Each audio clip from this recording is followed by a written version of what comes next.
자, 바로 하나님 말씀 볼게요. 오늘 말씀도 따끈따끈하게 잘 준비를 했습니다. 여러분들 함께 보겠습니다. 누가복음 17장입니다. 누가복음 17장 1절에서 17절 말씀, 여러분들에게 어쩌면 좀 익숙한 말씀일 수도 있어요. 같이 한번 보도록 하겠습니다. 같이 한 목소리 읽을게요. 시작. 예수께서 제자들에게 이르시되 실족하게 하는 것이 없을 수 없으나 그렇게 하게 하는 자에게는 화로다. 그가 이 작은 자 중에 하나를 실족하게 할진대 차라리 연자맷돌이 그 목에 매여 바다에 던져지는 것이 나으니라. 너희는 스스로 조심하라. 만일 내 형제가 죄를 범하거든 경고하고 회개하거든 용서하라. 만일 하루에 7번이라도 내게 죄를 짓고 7번 내게 돌아와 내가 회개하노라 하거든 너는 용서하라 하시더라. 사도들이 주께 여짜오되 우리에게 믿음을 더하소서 하니 주께서 이르시되 너희에게 겨자씨 한 알만한 믿음이 있었더라면 이 뽕나무더러 뿌리가 뽑혀 바다에 심기어라 하였을 것이요 그것이 너희에게 순종하였으리라. 너희 중 누구에게 밭을 갈거나 양을 치거나 하는 종이 있어 밭에서 돌아오면 그더러 곧 와서 앉아서 먹으라 할 말할 자가 있겠느냐. 도리어 그더러 내 먹을 것을 준비하고 띠를 띠고 내가 먹고 마시는 동안에 수종 들고 너는 그 후에 먹고 마시라 하지 않겠느냐. 명한 대로 하였다고 종에게 감사하겠느냐. 이와 같이 너희도 명령받은 것을 다 행한 후에 이르기를 우리는 무익한 종이라 우리가 하여야 할 것을 할 것뿐이라 할지라. 아멘. 네, 오늘 이 말씀 가지고 한번 이 말씀을 나누도록 하겠습니다. 우리 선생님들도 좀 줌으로 좀 들어오세요. 네, 많이 좀 들어오세요. 자, 자세히 읽기부터 이제 여러분들 익숙하죠. 이게 성경을 딱 본문을 읽고 나서 자세히 읽기를 하는 게 이제 여러분들에게 익숙해져야 돼요. 이게 그냥 읽고 땡 이게 아니라 이 말씀이 어떤 말씀인지 차근차근 자기 말로 써보는 게 되게 중요해요. 자기 말. 그래야지 이해를 한 거거든요. 그러니까 이 말씀을 내 말로 적을 수 있어야 이 말을 이해한 거예요. 자, 이건 여러분들 성경을 읽을 때뿐만 아니라 여러분들이 언어를 풀든지 수학을 하든지 영어를 하든지 다 똑같습니다. 이 문제가 무슨 이야기를 하는지를 알아야 되는 거예요. 예, 그게 이제 거기서부터 시작을 하는 겁니다. 목사님이 좀 공부를 했잖아, 고등학교 때. 다 이렇게 이런 과정을 다 고등학교 때부터 했기 때문에 그런 거예요. 자, 봅시다. 예수님은 제자들에게 다음과 같이 말씀하셨습니다. 실족. 여기서 실족이라는 말씀 죄를 범한다라는 뜻이에요. 죄를 실족하게, 그러니까 죄를 범하게 하는 것이 없을 수는 없겠지만 그렇게 되면은 그렇게 하게 만든 사람에게 화가 있을 것이다. 어떤 화냐? 아무리 작은 자라 할지라도, 아무리 존재감이 없는 사람이라 할지라도 그 사람을 실족하게 만들면, 죄를 짓게 만들면 연자맷돌을 메고 바다에 던져지는 게 낫다. 여러분들 이 얘기는 많이 들었죠, 설교 시간에. 연자맷돌이 뭔지 알아요? 이게 사람 키만한 맷돌이에요. 우리 맷돌은 이렇게 손으로 요만큼 더 가는 맷돌이잖아요. 당시 그 이스라엘에서는 사람이 이제 밀고 다니는 곡식이 막 알갱이가 이렇게 많으니까 이거를 그냥 밀고 다녔어. 그렇게 해가지고 씨알을 분리했는데 그런 맷돌 엄청 무거운 거야. 몇 톤이나 되겠지. 그러니까 살아남을 수가 없는 거야. 이거를 목에 메고 바다에 던져지면 죽는 거잖아요. 근데 그만큼이나 심각한 죄라는 거예요. 뭐가? 누군가를 실족하게 하는 죄가 그만큼 무서운 죄다. 그러므로 너희는 스스로 조심하라. 만일 내 형제가 범죄하거든 경고하고 회개하면 용서하라. 자, 이건 이따가 좀 살펴볼게요. 만일 하루에 7번이라도 너에게 죄를 짓고도 7번 찾아와서 너에게 용서를 구하면 어떻게 해라? 때려쳐라, 꺼져라, 이렇게 하지 말고 용서하라 라고 하셨습니다. 볼게요. 이따 이것도 제자들이 이제 이 이야기를 듣고 너무 이제 부담이 되는 거지. 그래서 이 가르침이 이렇게 응답합니다. 우리에게 믿음을 더하소서. 그랬더니 이제 이 요구에 대해서 예수님께서 만일 너희에게 믿음을 구하는 너희가 보니까 너희에게 만약 진짜 믿음이 있었으면 겨자씨만한 믿음, 그러니까 이제 진짜 믿음이 있었으면 이 뽕나무더러 뿌리째 뽑혀 바다에 심겨져라 라고 말해도 그 말에 그 뽕나무가 순종했을 것이다. 이 불가능할 것 같은 일을 명령을 해도 그것을 순종했을 것이다 라고 합니다. 무슨 뜻인지 이따 보겠습니다. 궁금하죠? 이게 무슨 뜻일까? 근데 이런 말씀을 하신 이유가 무엇일까? 왜 이 말은 어떤 의미가 있을까? 이걸 궁금해야 됩니다. 넘어가면 안 되는 거예요. 자, 이게 큐티입니다, 여러분들. 공부도 똑같아요. 네. 자, 그리고 예수님이 다음과 같이 말씀하셨습니다. 너희 가운데 양을 치거나 밭을 가는, 그러니까 이렇게 말씀하시고 나서 제자들에게 한 번 더 말씀하시는 거예요. 양을 치거나 밭을 가는 종이 있다. 근데 그 종이 일을 마치고 돌아와서 주인이 야, 너 수고했다. 와서 같이 먹자. 이렇게 말할 사람이 과연 있겠느냐라는 거예요. 있죠, 당연히 라고 할 수 있겠지만 그 당시의 상황을 봐야 됩니다. 오히려 그 당시에는 야, 수고했는데 나도 배고파. 내가 먹을 것을 준비하고 밥 차리고 밥상 차리고 내가 다 먹을 때까지 옆에 있다가 내가 다 먹고 나서 너 먹어. 이렇게 말하지 않겠느냐라는 겁니다. 나쁜 사람이죠. 근데 예수님이 지금 이 나쁜 사람을 두둔하는 것 같지만 이따가 볼게요. 또 종이 시키는 대로 했다고 해서 야, 너 진짜 착하고 충성된 종이구나. 야, 너 진짜 상 받아라. 이렇게 말할 사람이 없겠다라는 겁니다. 당연한 거라는 거예요. 이와 같이 너희도 명령받은 것을 다 행하고 하였다 해도 우리는 가치 없는 종입니다. 우리는 그저 해야 할 일을 했을 뿐입니다. 라고 말하는 것이 마땅하다라고 예수님께서 지금 제자들에게 가르치신 내용입니다. 참 많은 내용 같지만 여러분들 이게 다 한 덩어리예요. 이게 본문을 더 쪼갤 수도 있지만 사실 이 본문 전체를 봐야 이 본문의 이 완전한 의미를 이해할 수 있기 때문에 통째로 읽었습니다. 자, 그러면 우리가 아까 쭉 살펴보면서 자세히 읽기를 하면서 우리 가운데 생겼던 궁금증들, 이 말씀을 왜 하셨으며 이런 예화는 과연 무슨 의미가 있는지에 대해서 한번 살펴보도록 하겠습니다. 자, 첫 번째, 예수님께서 말씀하신 실족해 하는 일이 과연 무엇일까? 실족하다, 넘어지다 이런 뜻인데 이것이 과연 무슨 일이기에, 얼마나 큰 죄이기에 그 죄를 짓게 만든 사람의 목에 연자맷돌을 메어다가 바다에 던져 죽여버려라 이렇게까지 말씀을 하셨는가? 얼마나 무서운 죄인가? 이 부분을 한번 살펴보도록 할게요. 자, 먼저 오늘 본문을 좀 살펴보면 예수님께서 제자들에게 말씀하실 때 맥락이 두 가지가 있어요. 첫 번째, 실족해 하지 말아라. 두 번째, 너희가 수고를 하여도 그것이 하나님 앞에 마땅한 것이다. 이 두 가지 맥락으로 말씀하셨거든요. 여러분들 이게 일종의 십계명이랑 비슷해요. 십계명도 여러분 10가지 계명이 있는 것 같지만 엄밀히 보면은 두 개예요. 두 개. 뭐예요? 사람과의 관계, 하나님과의 관계. 물론 하나님과의 관계가 먼저 나오죠. 그죠? 십계명. 1계명부터 4계명까지 는 하나님과의 관계. 그 다음에 5계명부터 네 부모를 공경하라 라고 했던 5계명부터 내 이웃에 대하여 거짓 증거하지 말라 라고 했던 이 10번째 계명까지 누군가의 관계예요? 이웃과의 관계란 말입니다. 그러니까 사람과의 관계예요. 그러니까 하나님과의 관계와 이웃과의 관계를 10계명에서 얘기를 했는데 예수님도 이 본문에서 똑같아요. 첫 번째, 내 형제를 실족하게 하지 말아라 라고 하는 사람과의 관계. 두 번째, 너의 하나님, 너의 주인의 말에 절대적으로 복종을 해라 라고 하는 이 하나님과의 관계를 이 예수님께서 지금 이 말씀 안에 녹아내고 계시는 거죠. 즉 수평적인 관계와 수직적인 관계를 지금 이 본문 안에서 다 얘기를 하고 계시는 겁니다. 자, 요 전체적인 그림을 여러분들이 머릿속에 놓고 이야기를 들어야 돼요. 자, 그러면은 예수님의 제자예요. 지금 이 본문, 이 말씀을 듣고 있는 대상이 예수님의 제자라는 것을 우리가 인식하고 들어야 됩니다. 예수님의 제자는 장차 이 교회를 이끌고 나가야 하는 사도가 되야 될 사람들이에요. 그러니까 이 사람들이 사도라는 것을 먼저 머릿속에 넣어놓고 생각을 해봐야 되는 거예요. 자, 그러면 이 사도들이 장차 하나님의 말씀을 전하면서 지을 수 있는 죄, 특별히 사도들이 실족해 하는 일이 과연 무엇일까?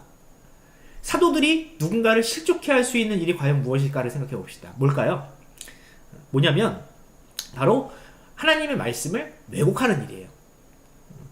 하나님의 말씀을 바꾸거나 축소하거나 확대하여서 자기 생각을 섞어서 사람들로 하여금 하나님의 말씀을 오해하게 만들고 잘못된 길로 가게 만드는 것이 바로 사도들이 저지를 수 있는 가장 큰 죄입니다.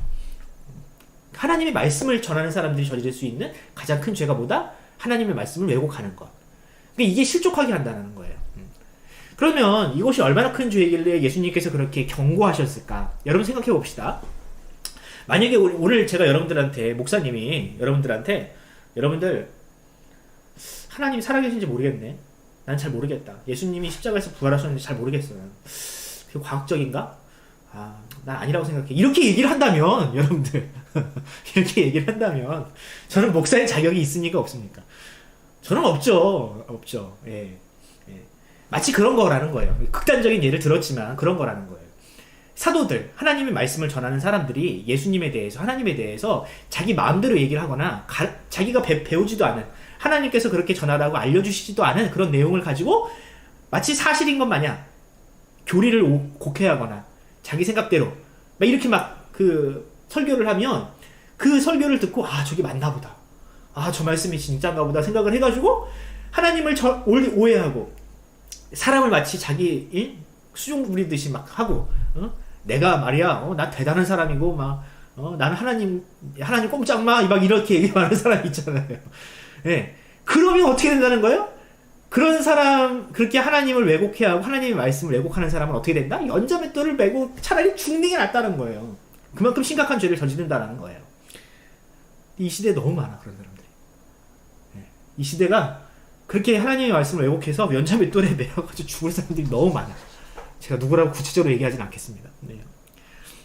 근데 어쨌든 목회자는, 특히 하나님의 말씀을 들고 서는 사람들은요, 그만큼 막중한 임무를 가지고 있다는 거예요. 왜? 그가 전하는 말, 그가 하는 행동, 이 모든 것들이 다 누군가의 영혼을 하나님께로 인도하고 천국으로 인도하는 행동들이기 때문에, 또 혹은 하나님의 말씀과 천국과 멀어지게 할 수 있는 사람이기 때문에 너무나도 중요한 위치에 있다는 거예요. 네. 목사님도 나름 중요한 위치에 있다는 거 여러분들이 기억해 주시면 좋고. 근데 여러분들, 이게 목사인 저만의 문제가 아니라는 게 중요한 겁니다, 여러분. 하나님의 말씀을 들고 사람들에게 선포하는 일은요, 목사인 저의 주 업무이기도 하지만 여러분들의 임무이기도 해요. 교사들이나 또 혹은 여러분들, 아무리 학생에 불과한 여러분들이겠지만 여러분들도 역시 마찬가지로 나름 하나님의 말씀을 대표하는 사람들이거든요. 근데 교회를 안 다니는 친구들이 교회를 경험하지 않고 교회에 대해서 이러쿵저러쿵 얘기할 수 있는 게 누구 때문에 그래요? 교회를 다니는 사람을 알고 있기 때문에 그래요. 교회를 다니는 사람이 만약에 야, 저 교회를 다니는 사람 보니까 우리랑 똑같네, 우리보다 더하네, 이런 얘기를 들으면 그렇게 얘기를 하게 만든 사람이 문제가 있다는 거예요. 그 사람도 나름 하나님의 말씀을 가지고 삶 가운데에서 열심히 실천하면서 하나님이 이런 분이다, 나를 구원하신 예수님이 이런 분이다 라는 것을 보여주고 증거하는 사람인데, 그 사람이 자신의 행동과 말에 이 문제가 있어서 하나님을 오해케 하고 교회를 마치 문제가 있는 집단으로 만들어버리면 그 사람 역시 마찬가지로 하나님 앞에 죄 없다라고 할 수 없다라는 거죠. 말과 행동 모두가 중요합니다. 꼭 목회자만이 이런 그 책임이 있는 게 아니에요. 우리 모두에게 다 이런 책임이 있는 거예요. 왜? 우리는 모두가 다 교회와 하나님의 나라를 대표하는 사람들이기 때문에 모두가 자유로울 수 없습니다. 그러면 여러분, 어떻게 하면 그러면 이 죄로부터 자유로울 수 있을까? 예수님께서 요 말씀을 하실 때 하신 말씀이 있어요. 뭐냐면 이렇게 스스로 조심하라. 3절, 너희는 스스로 조심하라. 그러니까 결국 할 수 있는 게 뭐냐면, 우리가 우리 스스로의 문제가 있는지 없는지를 늘 점검하는 게 중요하다라는 거예요. 혹시 내가 지금 누군가로 하여금 실족해 하고 있지는 않은가? 누군가로 하여금 하나님을 오해케 하고 있지는 않은가? 누군가로 하여금 교회를 떠나고 있게 만들고 있지는 않은가? 라는 것을 우리가 계속해서 스스로를 이렇게 조심할 수밖에 없어요. 우리 자신을 들여다보고 회개하고 반성하고 돌아보는 것을 끊임없이 해야 합니다. 나는 구원받았으니 땡이야. 그가 어떻게 되든 말든 상관없어. 이게 아니라는 거예요, 여러분들. 아니라는 거예요. 자, 두 번째 봅시다. 형제 중 하나가 범죄하는 것을 보면 책망하라고 하셨어요. 책망하라. 이 말을 하고 나서 바로 직후에 말씀을 전하는 사도들인 거예요. 사도들한테 너희는 이 누군가를 잘못 가르쳐서 실족하게 하지 말아라 라고 해놓고선 또 한 가지의 말씀을 주시는데, 그러니까 이웃과의 관계예요. 수평적인 관계를 지금 얘기하고 있는 거예요. 이웃 중에, 형제 중에 하나가 범죄하면 책망이라고 했어요. 책망해라. 동시에 뭐 해라? 용서까지 해라. 이렇게 말씀하셨어요. 책망과 용서 한번 봅시다. 자, 말씀을 전하는 자에게는요, 자신의 죄만이 아니라 타인의 죄까지도 깨우쳐주게 하는 어떤 책임이 있습니다. 왜? 먼저 깨달은 사람, 먼저 구원받은 사람이잖아요. 그러니까 하나님 앞에 먼저 부름받고 먼저 세움을 받은 사람은요, 앞으로 이 돌아와야 할 사람, 구원해야 될 사람에 대한, 영혼에 대한 책임감이 있어야 된다는 거예요. 근데 여러분들, 우리는 죄가 죄인 것을 어느 정도 아는 사람들이에요. 간음이 죄라는 것을 알고 살인이 죄라는 것을 물론 사람들도 다 알아. 하지만 그것이 하나님 앞에 큰 범죄라는 것을 알아요. 욕하는 것도 심지어 죄라는 것을 우리는 알아요. 그죠? 근데 여러분들, 세상 사람들은 과연 그렇게 생각을 할까? 야, 술 한 잔 먹까지. 술 먹는 거 뭐 문제가 있는 게 아니라, 술 먹은 이후에 큰 문제가 생길 수 있어. 술 먹고 맨날 사람 죽이고 막 그러는데 안 되는 게 나, 차라리 그럴 거면은. 그리고 또 여러분들은 이제 욕을 막 그냥 일상 언어처럼 막 하잖아요. 근데 이제 여러분들 나중에 이제 어른 되고 좀 성숙해지면 이 욕을 입에 담는 게 너무 부끄러워져. 그럴 때가 와요. 근데 좀 이런 단적인 얘기를 했지만, 제가 얼마 전에 TV를 보면서 충격을 받은 일이 있어요. 뭐냐면, 어떤 한 여성이 가정폭력을 겪고 나서 이제 이혼을 해야 되나 말아야 되느냐를 고민하고 있는 여성이었어요. 근데 상담사가 하는 말이 되게 충격적이었어요. 뭐냐면, 처음이 중요하다. 처음이. 그러니까 내가 누군가에게, 남편에게 혹은 친구에게 맞았을 때 그것에 대한 첫 번째 반응이 중요하다라는 거예요. 첫 번째 반응이 굉장히 뭐라 그래, 저항을 해야 된다라는 거예요, 저항하지 않고 그냥 순순히 맞아주면, 아, 나는 얘를 때려도 되나 보다. 이렇게 생각을 한다라는 거예요. 내 아내를 때려도 되나? 내가 내 자식을 때려도 되는구나. 근데 만약에 심각한 저항을 하고 경찰을 부른다든지 이러면, 아, 이게 죄구나라는 것을 깨닫는데요, 그때부터. 말이 돼요? 누굴 때려놓고서는 그걸 죄인지도 모른다라는 거예요. 당연한 줄 안다는 거예요. 뭔가 심각한 저항이 있어야, 아, 이게 이렇게 하면 안 되는구나라고 깨닫는다는 거예요. 근데 죄 짓는 사람이 그렇습니다. 내가 이걸 죄라고 생각하고 짓는 죄가 아니라는 거예요. 죄를 짓는 사람은요, 이게 죄가 아니겠지, 난 이래도 되겠지라고 생각을 하고 죄를 짓는다는 거예요. 이게 얼마나 무섭습니까? 그런데 여러분, 이 죄를 깨닫게 해줘야 하는 책임이 바로 이 말씀을 전하는 자, 혹은 먼저 구원받은 사람에게 그 책임이 있다는 거예요. 누군가가 죄를 지으면, 너 그거 죄야, 너 그렇게 하면 안 돼, 너 그렇게 살면 안 돼라고 따끔하게 얘기를 해줘야 된다는 거예요. 누가? 말씀을 전하는 사람이, 먼저 된 자가 책망을 해야 된다는 거예요. 책망을. 그러니까 가끔 가다가 여러분들 부모님이 여러분들에게 막 싫은 소리 하잖아요. 여러분들 미워서 그런 소리 하지 않는다라는 거 여러분 알고 있죠? 어느 부모가 자식이 미워서 막, 물론 요즘 그런 부모 많긴 하더라. 진짜 부모 자격이 없는 사람이 많긴 하던데, 하지만 모든 부모, 거의 대부분의 부모는요, 자식을 사랑하는 마음에 잔소리를 하고 책망을 해요. 자식이 잘 모를 뿐이지. 근데 만약에 우리가 진짜로 형제를 사랑한다면 책망할 줄도 알아야 돼. 혼낼 줄도 알아야 되고, 설교를 통해서 죄를 죄라고 성도를 혼낼 수도 있어야 하고. 여러분들 친구 중에 진짜 사랑하는 친구가 있는데 막 학교 폭력이나 하고, 여러분 요즘 학교 폭력하면 끝장나는 거 알죠, 인생. 좋은 시대가 왔어. 여러분 누구 때리지 마세요. 어쨌든 여러분들 이런 그 책망을 하는 거, 그 사람을 사랑하는 행위입니다. 사랑하지 않으면 관심도 없어요. 근데 하루 종일 책망만 하고 있으면 안 되잖아. 맨날 교회 갔더니 책망이나 혼내기나 하고, 목사님이 맨날 회개하라고나 하고 이러면은 재미없잖아요.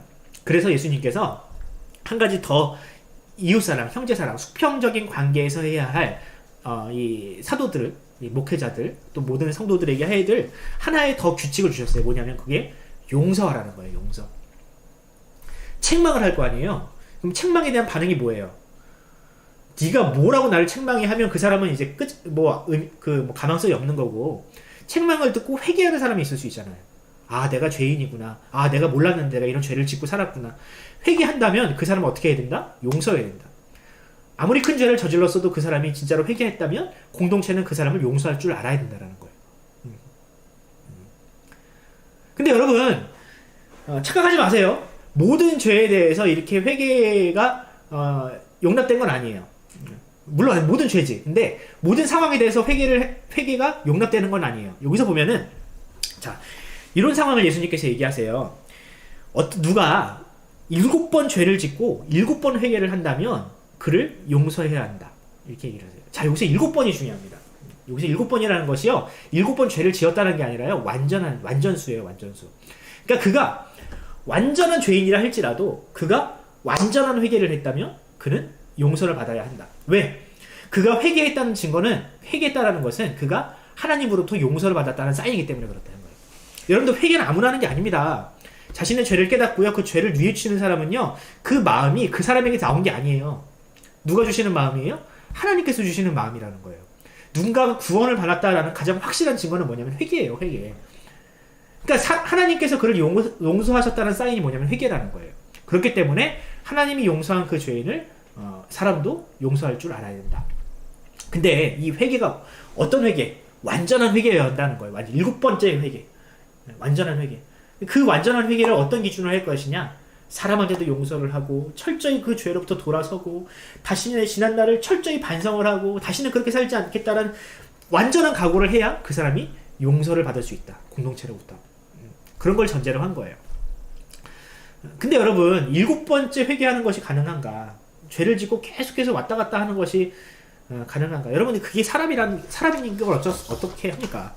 여러분들, 사람이요, 어떤 죄로부터 완전히 돌아서는 것이 굉장히 힘들어요. 왜? 아까도 얘기했지만 죄는 습관이거든요. 죄는 습관이에요. 내가 죄를 짓고요, 그 죄를 단번에 끊어낼 수 있는 사람이 흔치가 않아요. 담배, 술, 모든 중독을요, 단번에 끊어낼 수 있는 사람이 흔치가 않아요. 계속 돌이키고 하면서 줄여나가는 거지.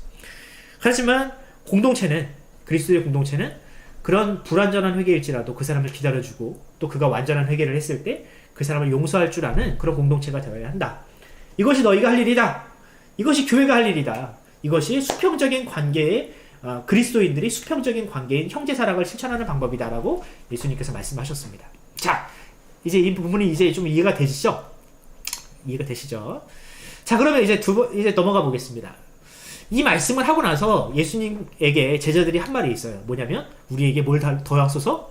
믿음을 더하소서라고 얘기를 합니다. 갑자기 믿음에 대한 이야기를 합니다. 그러니까 아니 뭐 그렇게 하겠습니다. 못하는데요. 이렇게 말하면 되는 건데 제자들이 하는 말이 뭐예요? 우리에게 믿음을 더하소서라고 얘기를 합니다. 그러니까 제자들은 왜 예수님의 이 용서에 대한 가르침에 대해서 믿음을 달라고 얘기를 했을까? 또 겨자씨만한 믿음이 어떤 믿음이길래 예수님께서 이 뽕나무를 옮기는 이 불가능한 일. 그러니까 여러분들 뽕나무를 가지고 바다에 심어라. 나무가 바다에 심기면 죽잖아요. 근데 이 불가능한 일을 예수님께서 가능하다라고 얘기하신 이유가 과연 무엇일까? 한번 봅시다. 지금 예수님은 지금 제자들이 장차 목회자가 되고 사람들을 이제 인도해야 될 이 제자들에게 너희들이 수평적인 관계에서 이런 사명을 감당해야 된다. 하나님의 말씀을 전할 때 정말 정직하게 전해야 되고 또 사람들을 책망도 할 줄 알아야 되고 또 용서도 할 줄 알아야 되고 이런 얘기를 하셔요. 그렇지 않으면 너희가 연자맷돌을 메고 바다에 빠져 죽는 게 낫다. 이렇게 말씀까지 하세요. 자, 이 말을 들은 제자들의 마음이 어땠을까? 앞으로 우리가 해야 될 일이 이만큼 중요한 어마어마한 막중한 책임감을 지닌 일이라는 이 사실에 대해서 제자들이 깨닫고 나서 어떤 반응을 보였냐면 우리에게 믿음을 더하소서라고 반응을 한 거예요. 그러니까 그만큼 나는 지금 믿음이 없으니 이것을 도저히 감당할 수 없습니다 라는 뜻인 거죠. 나는 지금 도저히 그 일을 감당할 수 있는 수준이 안 됩니다 라고 얘기를 한 거예요.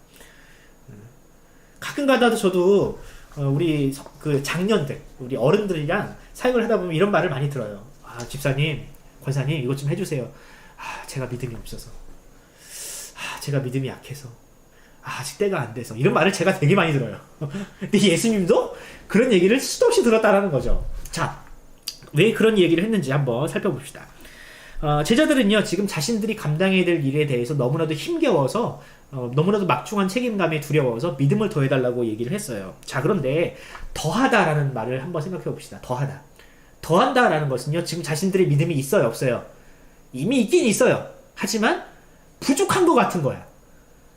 믿음을 무언가 더 받으면 가능할 것 같다라고 생각을 한 거예요. 예수님께서 나에게 무언가 더 능력도 주시고 나에게 뭐 더 많이 주시면, 내가 믿음을 더 주시면 내가 그 일도 감당할 수 있겠습니다라고 얘기를 한 겁니다. 양적인 개념으로 생각한 거죠, 믿음을. 자, 여기도 우리가 생각할 수 있는 오해가 여기서 풀려요. 믿음이 과연 양일까? 양의 많고 적음이 있을까, 믿음이? 한번 봅시다. 예수님은 지금 이 제자들이 가지고 있는 믿음에 대한 그 정의가 잘못됐다. 너희들이 지금 믿음을 많고 적음으로 이야기를 하는데 일단 이것부터 문제다라고 말씀을 하신 거예요. 자, 봅시다. 이 이야기를 하면서 예수님께서 하신 예화가 있는데 뭐냐면 겨자씨와 관련된 예화예요. 겨자씨 여러분들 가끔 가다가 교회에서 요만한 이제 여러분들 항상 이제 우리 교회는 그래서 이제 부활절을 앞두고 좀 있으면 부활절인데 부활절을 앞두고 항상 교회가 여러분들에게 씨앗 하나씩 성도들한테 씨앗을 나눠줘요. 뭐 심으라고, 심어서 좀 싹을 틔워보라고. 그러니까 예수님이 지금 하셨던 겨자씨의 비유와 조금 연관성이 있는 건데 어쨌든 이 겨자씨라는 것은요 가장 작은 씨앗이에요. 눈에 보이지도 않을 만큼 정말 작은 씨앗인데 그것이 땅에 심겨지면 큰 나무로 자란대요. 근데 예수님께서 지금 이 겨자씨가 믿음과 같다라고 얘기를 합니다. 믿음이 그만큼 조그만 거예요? 그렇지 않은 거예요. 그러니까 일단은 겨자씨는 존재해요. 그죠? 근데 이 존재하는 겨자씨만 마냥 너희들에게 만약 진짜 믿음이 요만한 믿음이라도 진짜 있었다면 너희들이 이런 말 안 했을 거다. 자, 너희들이 만약에 진짜 믿음이었다면, 존재하는 믿음이었다면, 양이 많고 적음이 문제가 아니라 일단은 너희들이 믿음이라는 것이 일단 있기라도 했다면 너희들이 이 뽕나무더러 바다에 가서 심겨져라라고 해도 이 뽕나무가 순종했을 것이다. 이거 불가능할 것 같은 일이잖아요. 그 일이 가능했을 거라는 거예요. 믿음이 있으면, 진짜 믿음이 있었으면. 근데 이 뽕나무가 뭐냐면요, 그 당시 중동 지역에서 뿌리를 가장 깊게 내리는 나무였대요. 그러니까 중동에는 우리나라처럼 이렇게 막 물이 풍부한, 우리나라도 뭐 사실 물이 풍부하다고 할 수 없지.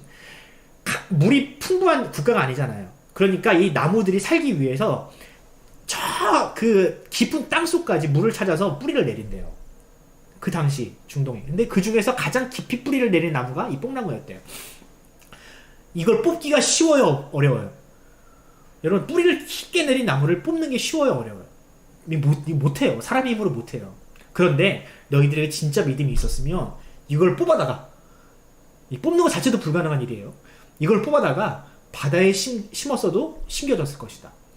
바다에 나무를 심으면 죽잖아요. 상투학 때문에. 말라 죽어요. 근데 그것도 그 일조차도 가능했을 것이다. 뭐가 있었으면. 지금 이 뒤에 있는 일은 여러분들, 이 예화는 불가능한 일이라는 거예요. 불가능한 일이지만 중요한 건 뭐라는 거예요? 믿음이라는 거예요. 진짜 믿음이 있었으면 불가능한 일이 가능해질 것이다. 이 불가능한 일도 가능할 것이다. 믿음이 있으면. 다른 본문에서는요, 이것이 이제 산이라고 나와요. 산이 던지워서 산이 바다에 던져져라 해도 가능할 것이다. 이렇게까지 말씀하신 내용이 있어요. 이게 중요한 것은 여러분들 이 비유가 아니에요. 중요한 것은 이 믿음이라는 거예요. 믿음. 진짜 믿음이 있느냐 없느냐. 자, 그런데 여러분, 진짜 믿음이 과연 무엇일까? 그렇다면 예수님께서 지금 제자들이 지금 우리는 믿음이 있는 것 같지만 좀 부족해, 이렇게 생각하는 믿음과 예수님이 생각하는 진짜 믿음은 과연 무슨 차이일까? 저는 이걸 이렇게 생각합니다. 대상의 차이다. 대상의 차이. 내가 무엇을 믿느냐의 차이라는 거예요. 여러분들, 믿음이라는 게 본질적으로 그래요. 내가 무엇을 믿는다라고 했을 때는요, 이 믿음의 대상은요, 믿음은요 반드시 대상이 있어야 되는 거예요. 내가 누군가를 믿는다, 내가 무엇을 믿는다라고 할 때는요 분명한 대상이 있어요. 자, 그런데 보통 믿음이라고 할 때 이 믿음을 하나님께로 두고 예수님께로 둬야 되는데, 우리의 믿음은요 가끔 가다가 핀트가 어긋날 때가 있어요. 여러분, 천국 가는 거 믿어요? 믿죠? 근데 그 천국 가는 믿음이 무엇을 믿음으로 말미암는 근거하는 믿음이에요? 내가 천국 가는 믿음 자체가 중요한 거예요? 아니면 내가 예수님을 믿음으로 믿는 믿음이 중요한 거예요? 중요한 건 예수님이 대상이거든요. 천국이 우리의 믿음의 대상이 아니라는 거예요. 믿음의 대상이 중요해요. 내가 이것을 할 수 있느냐 없느냐를 믿는 것이 아니라 예수님이 중요하다라는 거죠. 그러니까 지금 그 믿음의 대상이 중요한데, 이 제자들은요 지금 믿음의 대상을 누구로 두고 있냐면 나를 두고 있어요. 내가 이것을 할 수 있느냐 없느냐를 두고 있는 거예요. 나는 용서 못할 것 같은데, 나는 그런 말씀에 대한 책임감 있는 자리에 못 설 것 같은데, 나는 못할 것 같은데, 나는 못할 것 같은데. 믿음의 대상이 누구예요? 나예요, 나. 근데 나에게 믿음을 넣어서 할 때는요, 나를 조금 더 강하게 만들어 달라는 거예요. 근데 예수님께서는요 지금 믿음의 대상이 네가 아니다라는 겁니다. 그건 진짜 믿음이 아니라는 거예요. 진짜 믿음은 누구다? 예수님, 하나님을 향한 믿음이 있어야 한다는 거예요. 제자들은 지금 예수님과 하나님에 대한 진짜 믿음이 없어요. 그렇기 때문에 이게 불가능하다고 생각을 하는 거예요. 하지만 예수님은 너희들이 진짜 믿음, 참된 믿음의 대상을 너희들이 바라보면 네가 생각하는 불가능한 일이 가능하게 될 것이다. 나는 교회를 대표해서 이 말씀에 대한 책임감, 말을 변화시키고 삶을 변화시키고 내 행동을 변화시키는 일이 불가능할 것 같은데요. 아니야. 진짜 믿음이 있으면 할 수 있어. 이렇게 말씀하시는 거죠. 자, 그러면 과연 이 믿음 없는 제자들이 과연 진짜 믿음을 가지게 되었을까? 네, 가지게 되었습니다. 언제? 그들이 진짜 하나님을 봤을 때. 십자가에서 죽으시고 부활하신 예수님을 그들이 보았을 때 그들은 하나님을 봤거든요. 예수님을, 진짜 예수님의 모습을 봤거든요. 그때 그들은 비로소 진짜 믿음을 가질 수 있었어요. 딱 하나 차이예요. 부활을 목도했는가 못했는가, 예수님을 아는가 모르는가, 이 차이였습니다. 믿음의 대상이 올바로 인식되었는가 아닌가의 차이에 따라서 그들의 믿음은 완전히 달라져 버렸어요. 그 이후로 그들은 완전히 다른 사람이 됐죠. 수요 열린 라디오에 제가 강의를 했지만 그들은 자신의 몸을 불태우고 자신의 삶을 헌신해서 하나님의 나라를 증거하는, 그 평생을 그렇게 살아가는, 그의 삶을 하나님께 온전히 드리는, 순교하는 그런 삶을 그들이 살게 되었습니다. 왜? 그들에게 참된 믿음이 생겼기 때문에. 그러므로 여러분들, 우리에게도, 우리 스스로에게도 질문해야 돼요. 나에게 참된 믿음이 있는가 없는가? 나는 나를 믿고 사는 사람인가? 아니면 하나님을 온전히 의지하고 사는 사람인가? 우리를 믿으면 변화가 없어요. 우리 따위를 믿어봤자 무슨 변화가 있겠어요. 하지만 전능하신 하나님, 여러분들 불가능이 없으신 하나님, 그분을 믿으면 불가능이 가능해집니다. 우리의 불가능은 하나님의 불가능이 아니에요. 우리의 불가능은 하나님의 한계가 아닙니다. 우리가 하지만 믿음의 대상인 온전한 대상인 하나님을 바라보면 하나님께서 전능하신 하나님의 그 능력이 우리 안에 들어오게 돼요. 이것을 믿으시기 바랍니다. 자, 말이 길었는데, 자, 넘어가 볼게요. 질문하기. 제자들에게 이제 예수님께서 또 다른 맥락에서 말씀을 하십니다. 이제 주인과 종의 예화를 드시거든요. 아까 얘기했죠? 종과 주인. 요즘에 그 개념을 가지고 이걸 이해하기 좀 힘들어요. 요즘에는 고용인과 고용주잖아요. 갑을 관계이긴 하지만 나름대로 대등한 관계에서 주고받는 게 있어요. 내가 노력과 시간을 드리면 고용주는 나에게 뭘 줘요? 돈을 줘요. 그러니까 주고받는 거거든요. 하지만 과거에는요, 그런 관계가 아닌 거예요. 여러분들 지금의 생각을 가지고, 기준을 가지고 생각하면 안 돼요. 과거의 주인과 종은요, 노예예요. 그냥 노예.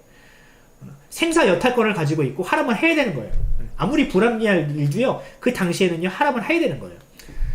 열심히 일을 하고 돌아왔는데 밥도 안 먹이고, 야, 내 밥부터 차려. 이렇게 얘기해도 아무런 문제가 되지 않는 시대라는 거예요. 그 당시에는. 자, 그런데 예수님께서 그 얘기를 지금 이 제자들에게 하시는 이유가 있어요.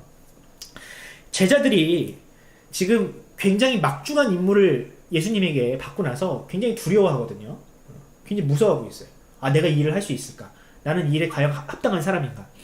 자, 그런 마음과 동시에 그들의 마음 가운데 어떤 마음이 생기냐면, 우리가 이만큼이나 중요한 일을 하는데 내가 받을 수 있는 것은 무엇일까를 생각할 수밖에 없다라는 거예요. 여러분들은 마찬가지죠. 부모님이 여러분들한테 뭐 시키면 여러분들은 당연히 뭘 받아요? 피드백을 요구하잖아요. 보상을 요구하잖아요. 나 해주면 뭐 해줄 건데? 나 시험 잘 보면 뭐 해줄 건데? 나 이거 심부름하면 뭐 해줄 건데? 그래요, 안 그래요? 다 그러거든요. 예. 예. 아무리 부모 자식 간의 관계에도 내가 뭘 하면 내가 뭐든지 당연히 받아야 된다는 생각이 있는 거예요. 제자들도 똑같았습니다. 예수님, 내가 그렇게 어마어마한 일을 할 텐데 그러면 저에게 떨어지는 건 뭡니까? 이런 생각이 마음속에 있었다라는 거예요. 실제로 근데 제자들이 그것을 입 밖에 낸 적도 있었어요. 마태복음 19장 27절을 보면 베드로가 이렇게 얘기합니다. 이에 베드로가 대답하여 이르되, 보소서, 우리가 모든 것을 버리고 주를 따랐사온데 그런즉 우리가 무엇을 얻으리이까? 이런 말을 했다니까요. 참 뻔뻔하기도 하지. 참 굉장히 직설적인 사람이죠. 이런 생각을 가지고 있는 제자들, 이런 이 보답을 바라고 있는 제자들에게 예수님께서 뭔 비유를 드신 거예요? 주인과 종의 비유를 드신 거예요. 그러므로 너희는 마치 종과 같은 존재라는 거예요. 우리는 무언가 보상을 요구하거나 합당한 대가를 요구할 만한 존재가 아니라는 거예요. 그러니까 일단은 예수님과 우리의 관계를 제대로 놔야 된다라는 겁니다. 제대로. 아까 얘기했죠. 이웃과 형제의 관계는 어떤 관계다? 수평적인 관계다. 너희들이 군림하지 말아라. 너희들은 군림할 존재가 아니다. 책망하되 용서까지 해야 되는 존재다. 수평적인 관계에 있다. 너희들은. 아무리 너희들이 말씀을 전하는 사도하고 사람들에게 존중을 받을지라도 너희들은 형제 사이에서는 수평적인 관계를 유지해야 된다는 겁니다. 반대로 하나님과의 관계에서는 어떻다? 철저하게 순종하는 존재가 돼야 된다. 수직적인 관계. 무언가 보상을 바란다는 건 뭐예요? 수평적인 관계이기를 기대한다는 거거든요. 하나님과 내가 무언가 주고받을 수 있는 관계라고 생각을 한다는 거예요. 그게 아니라는 거예요. 하나님과 우리는 완전한 복종을 해야 되는 그런 수직적인 관계다. 이걸 가르치신 겁니다. 이웃과의 관계는 수평적인 관계, 하나님과의 관계는 수직적인 관계. 여러분, 이것이 바로 하나님과 우리의 관계예요. 근데 그럴 만한 이유가 있어요. 왜? 우리는 하나님의 종이자 노예나 마찬가지인 존재거든요. 왜? 예수님이 우리를 사셨기 때문에. 어디서? 십자가 위에서 죄의 종로로 타고 사망의 노예나 마찬가지였던 우리를 예수님께서는 자신의 피, 자신의 생명을 주시고 우리를 도로 사셨어요. 우리를 죽어있던 노예를 사신 거예요. 그러면 우리는 누구의 소유가 됩니까? 하나님의 소유가 되죠. 하나님의 것이라는 겁니다. 아까 내가 찬양 골랐잖아요. 나오지 주의 것, 나오지 주의 것. 네, 우리는 주의 것입니다. 우리가 하나님 앞에 무엇을 달라고 요구할 수 있는 존재가 아니라는 거예요. 내가 열심히 했으니, 내가 사역 열심히 했으니, 내가 봉사 열심히 했으니, 하나님 내 자식, 내 가문, 내 사업 번창하게 해주세요. 요구할 권리가 요만큼도 없다라는 거예요. 물론 하나님은 주세요. 우리 하나님이신, 우리 주인이신 하나님은요, 굉장히 너그러우신 분이라 우리가 요구를 하고 우리의 수고를 하면 하나님은 우리에게 보답을 주시는 분인 것은 맞습니다. 하지만 우리가 그것을 요구할 당연한 권리는 없다고요. 주시면 감사한 거라는 거예요. 물론 하나님은 잘 주시는 분이긴 하지만 우리가 막 요구하고 떼쓸 권리는 우리에게 없다라는 겁니다. 이걸 잘 인식해야 된다는 거예요. 수식적인 관계, 또 수평적인 관계, 이것이 바로 오늘 본문의 핵심입니다. 수평과 수식. 우리는 딱 그 한가운데 있어야 된다는 거죠. 자, 그런데 여러분, 예수님께서 말로만 이렇게 가르치시는 분이 아니잖아요. 예수님은 실제로 이 가르친 대로 사신 분이잖아요. 저는 이 예수님이 이 수평적인 관계와 수직적인 관계를 가장 잘 보여주는 예수님의 어떤 사역이 있다면 저는 그것을 십자가라고 생각을 합니다. 십자가가 뭐예요? 가로막대와 세로막대의 한가운데 달리시는 거잖아요. 이웃을 향한 사랑과 하나님을 향한 순종의 상징이 뭐예요? 바로 십자가라는 거예요. 하나님을 향하여서는 죽어주셨고 이웃을 위해서는 자신의 생명을 내어주신 이 예수님의 십자가가 바로 이 수평적인 관계와 수직적인 관계를 가장 잘 보여주는 도식이라 할 수 있어요. 자, 그런데 예수님은 지금 이렇게 십자가에 달리시면까지 이 가르침을 주셨는데 과연 우리는 어떨까? 우리는 어떠해야 하는가? 형제 위에 군림하려 하고 하나님과 다이다이 뜨려고 하는 과연 우리의 어떤 오늘날의 그리스도인들은 과연 정상일까? 저는 정상이 아니라고 생각을 합니다. 그런 사람들은 어떻게 해야 된다? 연자맷돌을 차라리 메고 그냥 죽어야 된다. 네, 뭐 심각한 말이긴 하지만 그만큼 하나님 앞에 큰 죄를 저지르는 사람들이라는 거예요. 이 관계에서 벗어나는 사람들, 이 수평적인 관계와 수직적인 관계에서 벗어나면 그만큼 하나님 앞에 큰 범죄를 저지르는 것이다. 특히 누가? 하나님의 말씀을 들고 서야 하는 사람들이 그런 이 삶을 산다면, 여기서 벗어나는 삶을 산다면 큰 죄를 저지르는 것이다. 자, 말씀을 이 정도까지 살피고 이제 적용을 한번 해봅시다. 그리스도인들은 자신만을 위한 인생을 살지 않는다. 항상 나의 말과 행동을 통해서 교회를 대표하고 있다는 생각을 가지고 흠이 없는 인생을 살기 위해서 애쓰자. 그러면 이 흠이 없는 인생이라는 게 불가능할 것 같지만 뭐라고 하셨어요? 예수님께서 가능하다. 뭐가 있으면? 믿음이 있으면 가능하다. 그 믿음의 대상이 누구다? 우리 예수님이고 하나님이시다. 하나님께서 주시는 능력, 예수님께서 주시는 힘, 사랑, 성령님께서 주시는 어떤 그 능력을 가지고 얼마든지 그런 변화된 삶, 완전히 변화된 삶, 인격적으로 변화된 삶을 우리는 살아낼 수 있습니다. 두 번째, 혹시 나는 누군가를 용서하지 못함으로 또 죄를 회개하지 않음으로, 여러분 분명히 얘기했어요. 예수님께서 죄를 회개해야 된다. 또 누군가를 용서해야 된다. 하지만 이것을 우리가 하지 않으면 우리는 예수님의 종되기를 포기하는 것이나 마찬가지입니다. 우리가 그리스도님을 보여줄 수 있는 가장 확실한 증거가 뭐예요? 바로 회개와 용서다. 여러분들 이것을 잘 실천하시기 바랍니다. 나의 믿음은 과연 진짜 믿음일지 스스로 점검합시다. 단지 내가 천국에 갈 것이라는 막연한 믿음이 아니라 전능하신 하나님을 믿는 믿음으로 불가능이 아닌 가능의 인생을 살아보자. 빌립보서 4장 13절 여러분들 이 말씀 다 좋아하잖아요. 내게 능력 주시는 자 안에서 내가 모든 것을 할 수 있다. 근데 이 능력이라는 것이 하나님께로부터 오는 능력이잖아요. 모든 것은 뭐예요? 내가 궁핍에도 처할 줄 알고 내가 가난해도 볼 줄 알고 아무리 어려운 상황이 나한테 닥쳐온다 할지라도 내가 그것을 단단히 이겨낼 수 있는 능력이 나에게 있다. 누구로부터 오는 능력? 하나님으로부터 오는 능력. 하나님, 예수님으로부터 오는 능력이 나를 불가능을 가능케 할 것이다. 믿으십시오. 마지막, 모든 그리스도인에게는 하나님께서 주신 사명이 있습니다. 수평적인 관계와 수식적인 관계에서 오는 사명이 있어요. 이 사명을 외면하지 말고 순종함으로 내 삶이 하나님께서 기뻐하시는 산 제물이 되자라고 했습니다. 마지막 결론입니다. 예수님을 믿는 참 믿음은 나를 변화시킨다. 우리를 변화시킨다. 그 믿음으로 십자가의 길, 수평적인 관계와 수식적인 관계를 살아가는 이 십자가의 길을 우리가 뚜벅뚜벅 걸어갔으면 좋겠습니다. 할렐루야.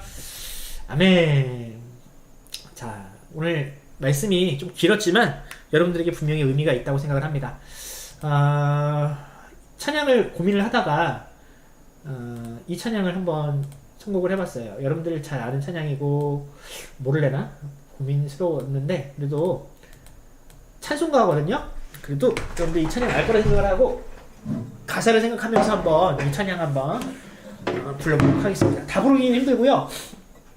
1절, 2절, 4절만 부르도록 하겠습니다.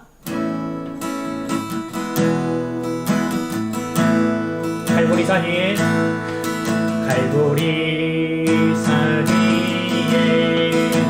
십자가 섰으니 주가 고난을 당한 표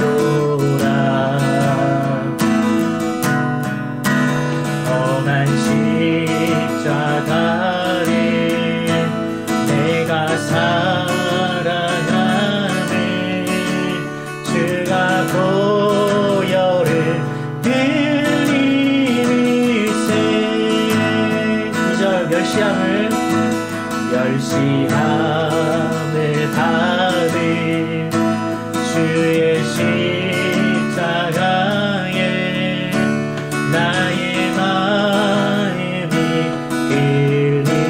끌리도다. 귀한 어린 양이 영광 다 버리고 험한 십자가 지셨도다.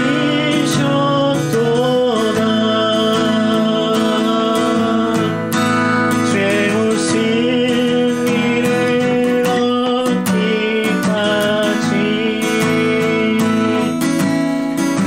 주의 십자가 사랑하리.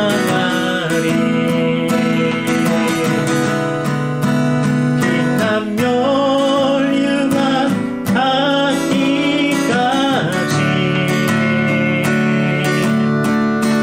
험한 십자가 붙들겠네. 4절 주가 예비하신 나의 본향집에 나를 부르신 그날까지 험한 십자가를 항상 달게 지고 내가 죽도록 충성하리.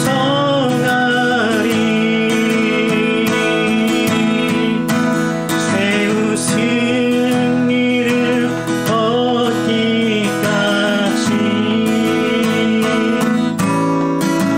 주의 십자가 사랑하리.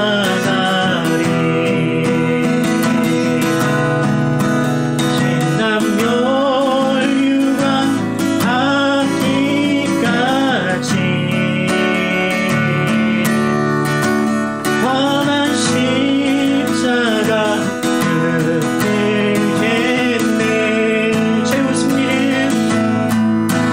죄 없은 일 얻기까지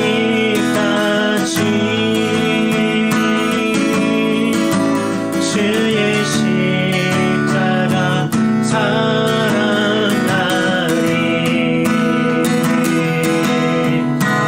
빛난 멸류관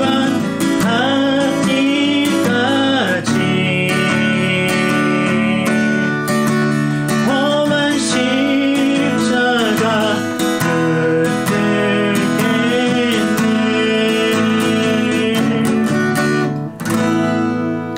아멘. 우리 주기도문으로 예배를 마치겠습니다. 하늘에 계신 우리 아버지여, 이름이 거룩히 여김을 받으시오며 나라가 임하옵시며 뜻이 하늘에서 이룬 것 같이 땅에서도 이루어지리다. 오늘날 우리에게 일용할 양식을 주옵시고 우리가 우리에게 죄 지은 자를 사하여 준 것 같이 우리의 죄를 사하여 주옵시고 우리를 시험에 들게 하지 마옵시고 다만 악에서 구하옵소서. 나라와 권세와 영광이 아버지께 영원히 있사옵나이다. 아멘. 아멘.